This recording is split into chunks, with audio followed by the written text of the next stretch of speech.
Reels वाली बहू।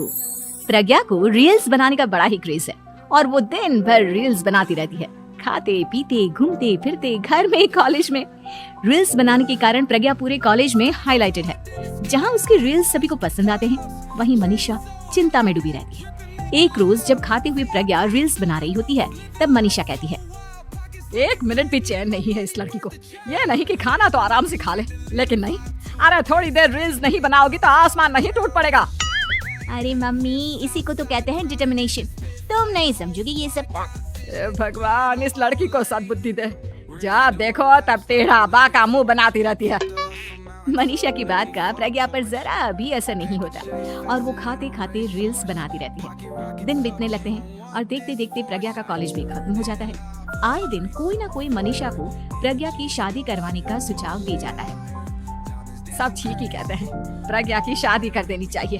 अपने घर के काम काज में व्यस्त हो जाएगी तो खुद ही ये रील्स और नाच गाना बंद हो जाएगा। मनीषा और प्रेम प्रज्ञा के लिए एक अच्छा लड़का ढूंढने लगते हैं और तभी विकी का रिश्ता प्रज्ञा के लिए आता है, जिसने प्रज्ञा को उसकी रील्स देखकर पसंद कर लिया था। अगले दिन विकी अपने माता पिता के साथ प्रज्ञा के घर पहुंच जाता है और प्रज्ञा साड़ी पहने हाथों में चाय की ट्रे लिए उनके सामने आती है। जब विकी को पसंद है तो हमें भी बहू पसंद है। बहन जी, आप बारात की तैयारी कीजिए। एक बार लड़का लड़की अकेले में बात कर ले तो अच्छा रहेगा। हाँ हाँ, क्यों नहीं।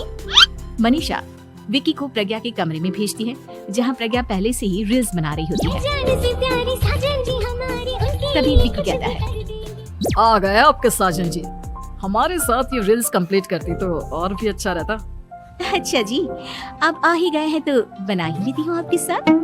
दोनों मिलकर रील्स बनाते हैं। जब वी मीट और तुरंत पोस्ट भी कर देते हैं। फिर विकी कहता है, जब आप साड़ी में चाय लेकर आई तब मुझे लगा कि कहीं मैं गलत घर में तो नहीं आ गया। अब सही है।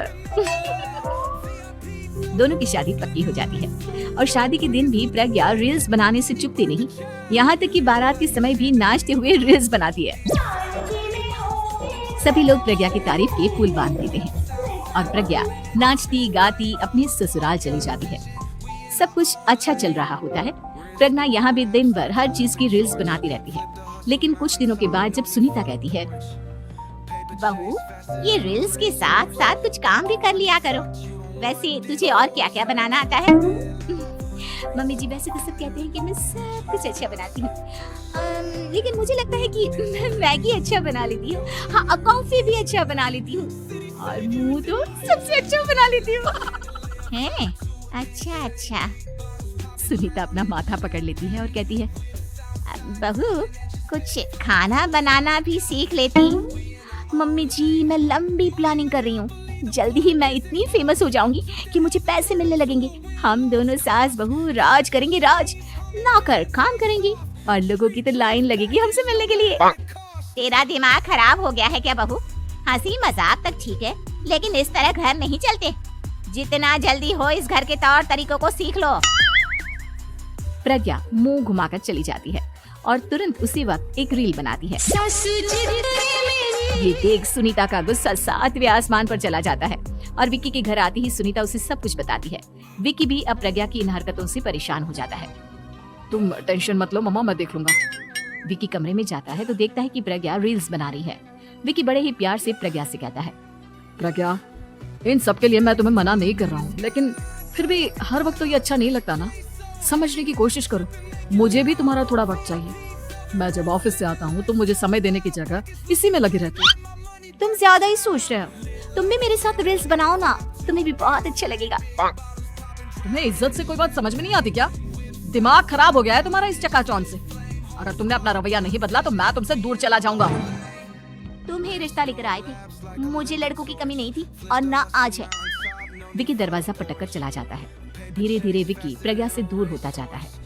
एक रोज मनीषा प्रज्ञा के ससुराल उससे मिलने जाती है। तब सुनीता उससे कहती है, बहन जी, अब आई हैं तो कुछ दिन यहाँ रहकर जाइएगा।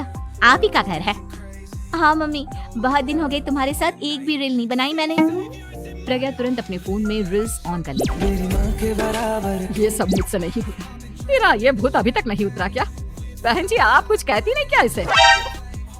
जब आप ही कुछ नहीं कर पाई तो मैं कर ही क्या सकती हूँ। सास तो वैसी ही बदनाम है। शाम को घर की लाइट चली जाती है और मनीषा प्रज्ञा से कहती है, मेरे घुटनों में बहुत दर्द हो रहा है, तू लाइट का कुछ इंतजाम करना बेटा। अच्छा कैंडल जला देती हूँ मम्मा। प्रज्ञा गाते हुए कैंडल जलाती है और खिड़की के पर्दे के पास रख देती है। मनीषा जिसे बहुत दर्द हो रहा है वो सो जाती है और प्रज्ञा हमेशा की तरह अपने रील्स में लग जाती है। उधर कैंडल की वजह से पर्दा आग पकड़ लेता है और मनीषा के कमरे में आग लग जाती है। बचाओ, कोई है, बचाओ। सभी भागते हैं और विकी कमरे की आग बुझाने में लग जाता है, लेकिन तब तक मनीषा आधी जल चुकी थी। मनीषा की हालत देख प्रज्ञा रोने लगती है। विकी मनीषा को तुरंत हॉस्पिटल ले जाता है और उसे एडमिट कराता है। विकी प्रज्ञा से कहता है, देख लिया ना, तुम्हारे इस नाच गाने की वजह से आज तुम्हारी माँ की जान जाते जाते रह गई। अब पता नहीं तुम और क्या चाहती हो। उधर डॉक्टर कहते हैं, इनकी हालत बहुत नाजुक है, आधे से ज्यादा जल चुकी है। प्रज्ञा रोती हुई मंदिर में जाती है और भगवान के आगे जाकर कहती है, भगवान मेरी माँ को ठीक कर दो, मैं कसम खाती हूँ हाथ से ये रील्स बनाना छोड़ दूंगी, बस मुझे मेरी माँ वापस मिल जाए। 2 दिन बीत जाते हैं और मनीषा खतरे से बाहर आ जाती है। पेशेंट अब ठीक है, आप लोग उनसे मिल सकते हो। सब कोई मनीषा से मिलता है और प्रज्ञा सबके सामने अपना फोन तोड़ देती है। मुझे माफ कर दो मम्मा, मैंने तुम लोगों की बातों को नजरअंदाज किया। बेटा कोई भी चीज जरूरत से ज्यादा खराब है। मैंने तुम्हें रील्स बनाने से कभी मना नहीं किया, लेकिन हर वक्त एक ही चीज तो सही नहीं है। मैं समझ गई हूँ मम्मा, आई एम सॉरी। प्रज्ञा उस दिन से रील्स बनाना छोड़ देती है और पूरी तरह से अपने घर में लग जाती है।